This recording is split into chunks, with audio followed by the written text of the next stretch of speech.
America Iran Israel युद्ध के दौरान कौन कहां पर खड़ा हुआ है, क्या स्थिति इस युद्ध की है।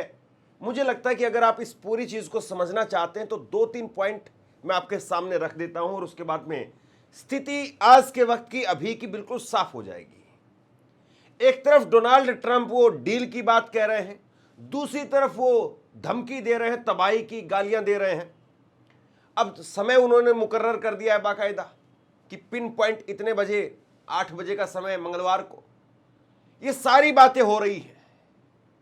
और इस बीच में दो बड़ी अपडेट्स निकल करके सामने आई है, दो बड़ी रिपोर्ट्स निकल करके सामने आई है और एक अमेरिकी न्यूज एजेंसी के हवाले से रिपोर्ट है कि दो सीज फायर पर बात चल रही है। दो तरीके के सीज फायर पर इस वक्त में बात चल रही है और पहला सीज फायर यह है कि तुरंत सीज फायर लागू हो जाए और 15-20 दिनों के अंदर अंदर, अगले 15-20 दिनों के अंदर अंदर किस तरीके से क्या कुछ उसका पूरा स्ट्रक्चर होगा, यानी सीज फायर अगर होगा तो किस तरीके से होगा, कौन कौन से पॉइंट्स पर होगा, अमेरिका को क्या छूट होगी, ईरान को क्या छूट होगी, उन सब पर डिस्कस होता रहे और उसके बाद में अगले 15-20 दिनों में वो सारी चीजें तय हो जाए। वहीं एक अमेरिकी एजेंसी, न्यूज एजेंसी है एक्सियोस, और उसके हवाले से एक और सीज फायर की खबर सामने आई है, वो भी मैं आपको बताने वाला हूं, जिसमें कहा गया कि 45 दिनों का सीज फायर हो जाए एक बार और उसके बाद में चीजें इन 45 दिनों के अंदर तय हो जाए कि कहां पर कौन कितना तैयार है और उसके बाद में आगे बढ़ा जाए। मैं ये समझना चाह रहा हूं कि डोनाल्ड ट्रंप इतना क्यों गिड़गिड़ा रहे हैं। जब आप विनिंग पोजीशन पर हैं, जब आप ट्रिगर पॉइंट पर बैठे हुए हैं, जब आप मार रहे हैं, जब आप लगातार इस तरह की बातें कह रहे हैं, तो उसके बाद में सीज फायर की बातें क्यों हो रही है। और इन सारी चीजों के बीच में रूस के विदेश मंत्री लावरोव, मैंने उनको पहले भी आपको सुनाया है और आज फिर आपको उनको सुनाने जा रहा हूं। और इस वक्त में दुनिया भर में जितने भी डिप्लोमेट्स हैं उन सब में बहुत शानदार तरीके से अपनी बात रखने वाले शख्स हैं। रूस के विदेश मंत्री लावरोव, उनकी तरफ से जो बातें कही गई हैं, मुझे लगता है कि अगर डोनाल्ड ट्रंप 1 मिनट के लिए बैठ करके उनकी बातों को सुन लें, समझ लें, तो शायद मसला हल हो जाए। अब उन्होंने क्या कहा है उस पर बात करेंगे। एक खबर जो है मैं आपको बताने वाला हूं अमेरिका से। अमेरिका के अंदर जो रिटायर्ड फौजी है, रिटायर्ड सेना के बड़े अधिकारी हैं, नौसेना के अधिकारी हैं, वो कह रहे हैं कि साहब हमें शर्मिंदा कर दिया है। डोनाल्ड ट्रंप ने जो कुछ किया है उसकी वजह से हम अपने बच्चों के सामने शर्मिंदा हो गए। अब वो क्यों कह रहे हैं इस पर बात करेंगे। और दूसरी तरफ इजराइल के अंदर कैसा कोहराम मचा हुआ, किस तरह का हाहाकार मचा हुआ, इस बात को समझिए जरा। इजराइल के अंदर बीती रात भी कुछ तस्वीरें निकल करके सामने आई जहां पर इजरायली झंडे लेकर के लोग सड़कों पर दिखाई दिए और इजरायली झंडों के साथ में लोगों ने प्रोटेस्ट किया और कहा नो टू वॉर, यानी वो कह रहे हैं कि भैया ये युद्ध बंद करो। इजराइल के लोग कह रहे हैं। देखिए, अक्सर जहां तहां पर भी युद्ध होता है तो वहां पर युद्ध को रोकने के लिए लोग सामने आते हैं कि युद्ध जो है वो बंद कर दिया जाना चाहिए। जाहिर सी बात है, इस वक्त में बड़ा युद्ध चल रहा है और इस युद्ध को रोकने के लिए अमेरिकन भी सड़कों पर है, इजराइल के अंदर लोग सड़कों पर है, लेकिन ईरान में नहीं है। और यही ईरान था जहां पर 3 महीने पहले लोग सड़कों पर थे, आगजनी हो रही थी और बहुत सारी बातें कही गई थी कि इतने लोग मारे गए, ये हो गया, वो हो गया। लेकिन अब उसकी कहानी भी सामने आ गई कि कैसे वो उसके पीछे CIA और मोसाद के लोग थे। अब ईरान के अंदर जज्बा ये है कि भैया एक बार फुल स्टॉप लगा दो, अच्छे वाला, बढ़िया वाला फुल स्टॉप लगा दो। ये जो बार बार स्विच है जो बंद हो जाता है, फिर ऑन हो जाता है, फिर ऑन हो जाता है, फिर बंद हो जाता है, इसको हटाओ, इसको हटा करके फेंको और एक परमानेंट MCB डाउन कर दो इसकी। और अमेरिका को बता दो कि भैया दोबारा से इधर पलट करके नहीं आना। ये जो आपने हल्के वाला, लोकल वाला जो स्विच लगाया है, जो बंद हो जाता है फिर चालू हो जाता है, बंद हो जाता है फिर चालू हो जाता है, हटाओ इसको। परमानेंट MCB यहां पर लगाई जाए और परमानेंट MCB डाउन कर दी जाए।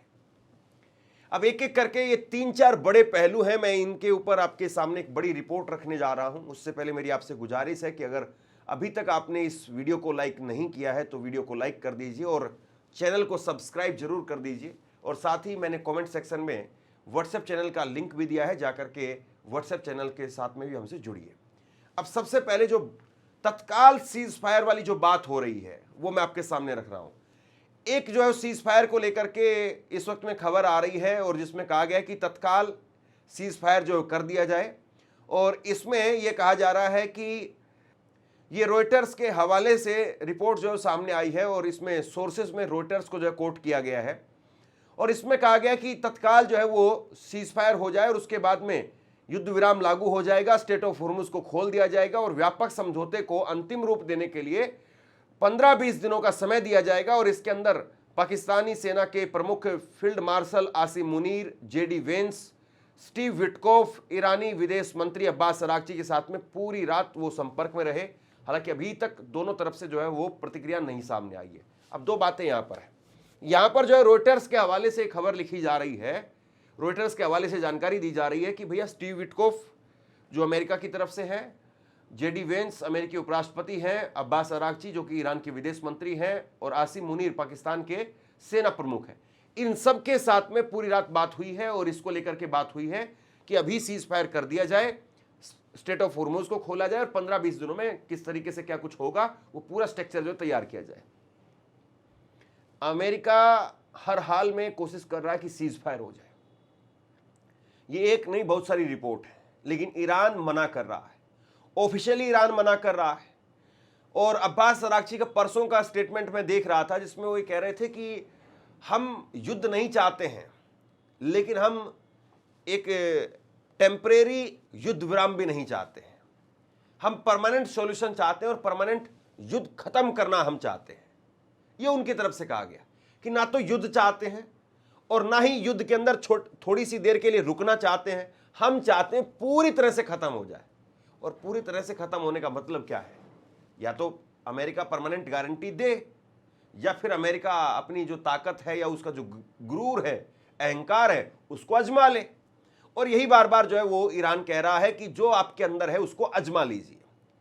ये बहुत सारी रिपोर्ट्स सामने आ रही है, उसको मैं आपको आसान भाषा में आप तक पहुंचा रहा हूं। बहुत सारी रिपोर्ट्स, बहुत सारे ट्वीट्स, बहुत सारे ऐसे लगातार जो डेवलपमेंट्स हैं वो मैं आपको बता रहा हूं। इसके बाद में दूसरा एक जो इस वक्त में सीज फायर को लेकर के एक्सियोस की जो रिपोर्ट है उसमें कहा गया है कि 45 दिनों के लिए युद्ध विराम किया जाए और पर्दे के पीछे बातचीत चल रही है। ये एक्सियोस की रिपोर्ट है। अमेरिका, इजरायली और क्षेत्रीय शांति स्रोत जो है इसमें शामिल किए गए हैं और अगले 48 घंटे में समझौते की संभावना कम है, ये भी उस रिपोर्ट के अंदर कहा गया है।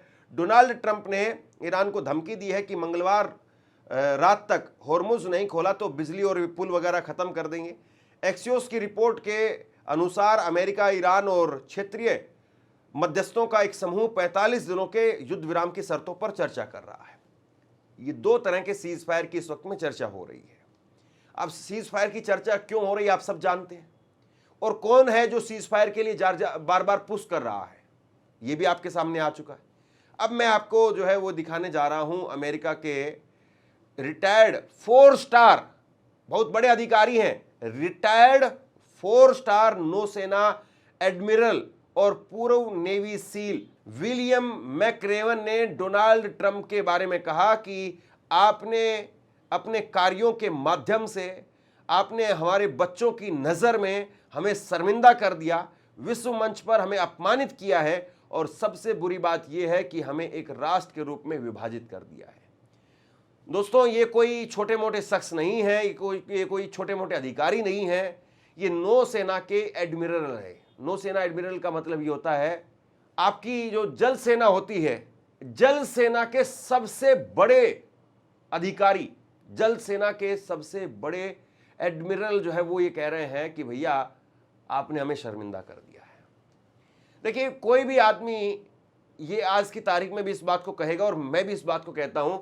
अमेरिका के पास में मौजूदा वक्त में दुनिया की अगर आप देखें तो सबसे बड़ी फोर्स भी है, ताकतवर भी है, वो हथियारों के हिसाब से, टेक्नोलॉजी के हिसाब से एडवांस फोर्स भी है। लेकिन उस फोर्स को आपने क्या काम दिया, और उस फोर्स को आपने इजराइल के लिए लड़ने के लिए भेज दिया। और इसीलिए अमेरिका में इस वक्त में 2 भाग हो चुके हैं, अमेरिका में 2 फाड़ हो चुकी है।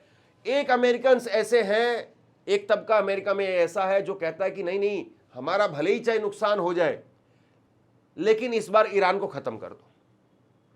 दूसरा तबका ऐसा है जो ये पूछ रहा है कि भैया ईरान के साथ में युद्ध करना ही क्यों है, हमारा ईरान से कौन सा झगड़ा है, हमें ईरान से कौन सा खतरा है, हमें ईरान से दिक्कत क्या है, हम क्यों बेकार में इजराइल की लड़ाई अपने कंधों पर लेकर के चल रहे हैं। यही बात यहां पर नौसेना के एडमिरल साहब कह रहे हैं।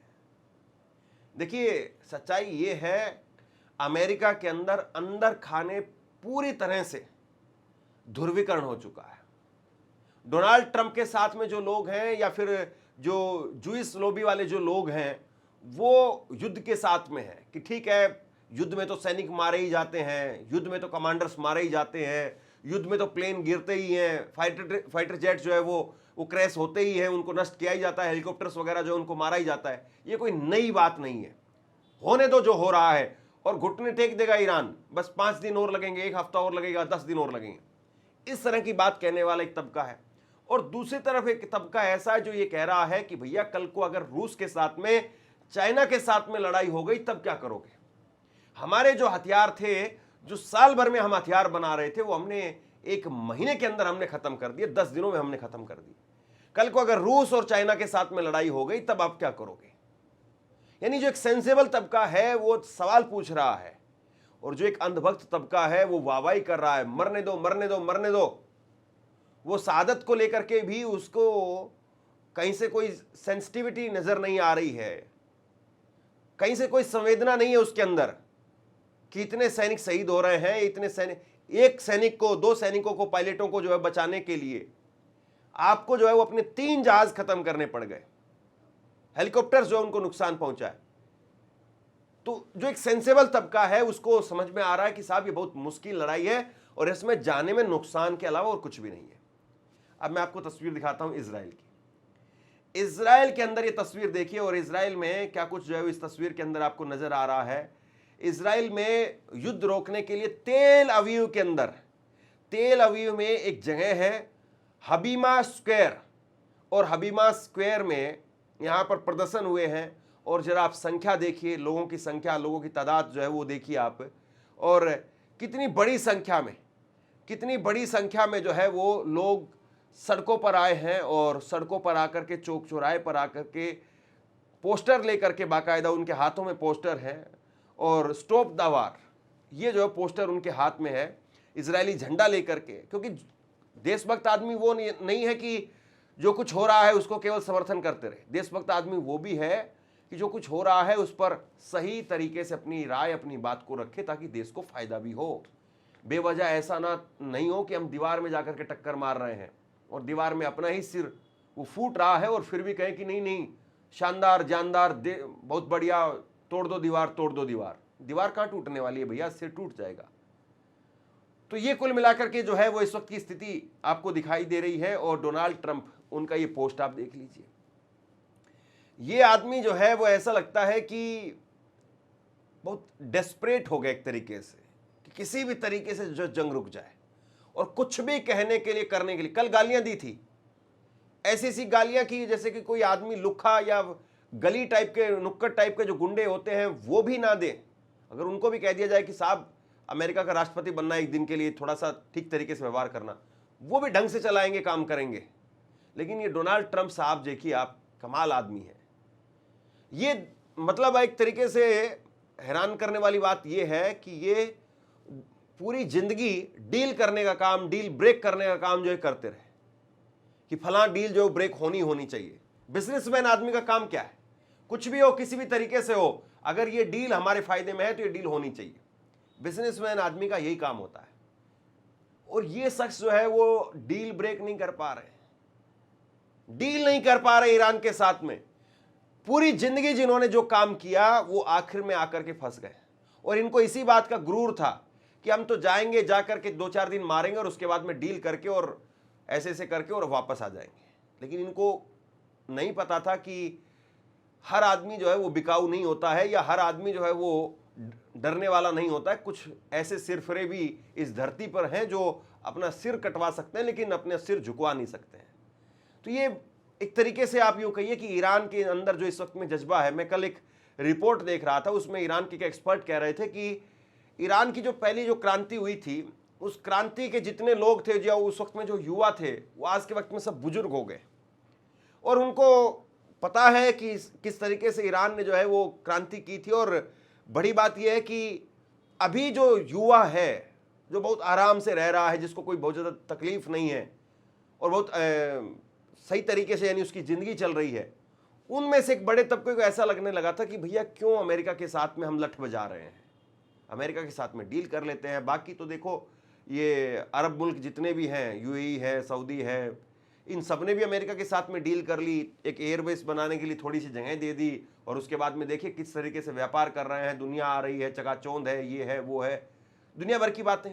तो हमें ईरान के अंदर जो एक युवा तबका है उसके मन में, उसके जहन में बातें आने लगी थी, लेकिन इस वॉर ने उसको ये बता दिया कि भैया अमेरिका वो डील करने वाला देश है या अमेरिका वो उसको दूर रखना चाहिए, वो वही देश है। अमेरिका के साथ में डील करके आगे चलने में फ़ायदा है या अमेरिका वो किस तरीके से अपने फ़ायदे के लिए बच्चों को मारने के लिए तैयार है, यूनिवर्सिटीज़ को ख़त्म करने के लिए तैयार है, अस्पतालों पर, स्कूलों पर हमले करने के लिए तैयार है, या पानी के पावर प्लांट्स पर, इन पर हमला करने के लिए तैयार है। तो उस शख्स के साथ में, उस देश के साथ में किस तरह से काम करना चाहिए, ये कहीं ना कहीं जो है वो ईरान के उन नौजवानों को समझ में आ गया। और इसमें बहुत हद तक जो भूमिका अदा की है वो इजराइल ने और अमेरिका ने खुद ही की है। यानी अब ईरानी ये कह रहे हैं कि हमारा तो फ़ायदा हो गया है, आने वाली 20-30 साल के लिए हमारी जो कौम है उस कौम को समझ में आ गया है कि भैया हमारे जो पुरखे थे वो सही थे या गलत थे, वो अमेरिका से डील नहीं कर रहे थे उस वक्त में, उन्होंने सही काम किया या गलत काम किया, उनको समझ में आ गया है। तो बहुत सारी बातें इस वक्त में चल रही हैं। डोनाल्ड ट्रंप वो धमकी दे रहे हैं कि भैया मंगलवार 8 बजे तूफान ला देंगे, ये कर देंगे, वो कर देंगे, लेकिन इस बीच में घोड़े खोले हुए एक तरीके से आप ये कहिए कि किसी भी तरीके से जाओ और डील कर लो, क्योंकि सब कुछ आजमा चुके हैं वो। 2 दिन, 5 दिन, 10 दिन, फिर उसके बाद फिर 48 घंटे, सारी जो है वो जितनी भी बातें थी अपने तर्कस में, उनके जितने तीर थे, सब वो आजमा चुके हैं। अब वो क्या बोलेंगे, और इसीलिए सीज फायर के लिए तमाम तरह से जो है वो कोशिशें की जा रही है, लेकिन ईरान मानने के लिए तैयार नहीं है। ये इस वक्त की स्थिति है। तो बहरहाल लगातार वहाँ पर जो कुछ अपडेट्स हो रहा है वो मैं आप तक पहुँचाने की कोशिश कर रहा हूँ। आप बताइए कि आपको हमारी खबरें कैसी लग रही हैं। नीचे कमेंट बॉक्स में अपना सुझाव लिख करके ज़रूर दीजिए। और मेरी कोशिश यही होती है कि आपको आसान भाषा में आराम से चीज़ें समझाई जाएँ, ताकि केवल खबर ही आपको ना बताई जाए बल्कि बातें आपको समझ में भी आए, और जो एक लार्ज पर्सपेक्टिव है, एक लार्ज जो पिक्चर है, बड़ी जो तस्वीर है, वो आप समझ पाए। आपको हमारी खबरें कैसी लगती हैं, नीचे अपनी राय जरूर बताइए, सुझाव भी बताइए, शेयर कीजिए इसको अपने साथियों के साथ में, दोस्तों के साथ में। वीडियो को लाइक जरूर कीजिए, चैनल को सब्सक्राइब जरूर कीजिए, क्योंकि अभी भी बहुत सारे साथी चैनल सब्सक्राइब नहीं कर रहे हैं। और नीचे कमेंट सेक्शन में मैंने व्हाट्सएप का लिंक पिन किया है, वहाँ से व्हाट्सएप पर भी जाकर के हमें फॉलो कीजिए। शुक्रिया, थैंक यू। आपसे कुछ कहना चाहता हूं। आज के वक्त में पत्रकारिता करना कितना मुश्किल काम है, लेकिन अगर ऐसे में भी कोई आपकी खबर दिखा रहा है, कोई आपके मुद्दे पर बात कर रहा है, तो आपको भी उसका साथ देना चाहिए। अगर आपको लगता है कि मेरी पत्रकारिता सही है, मैं आपके लिए आपकी खबर वो दिखा रहा हूं, तो ऐसे में आप मेरा सहयोग कीजिए। आप इस वीडियो को जब लाइक करेंगे तो लाइक के साथ में ही एक थैंक्स का बटन आपको दिखाई देगा। उस थैंक्स के बटन पर आप क्लिक कीजिए और जो भी सहयोग राशि दे सकते हैं वो दीजिए। दूसरा, आप चैनल को ज्वाइन कर सकते हैं और चैनल को ज्वाइन करके भी मुझे मदद कर सकते हैं।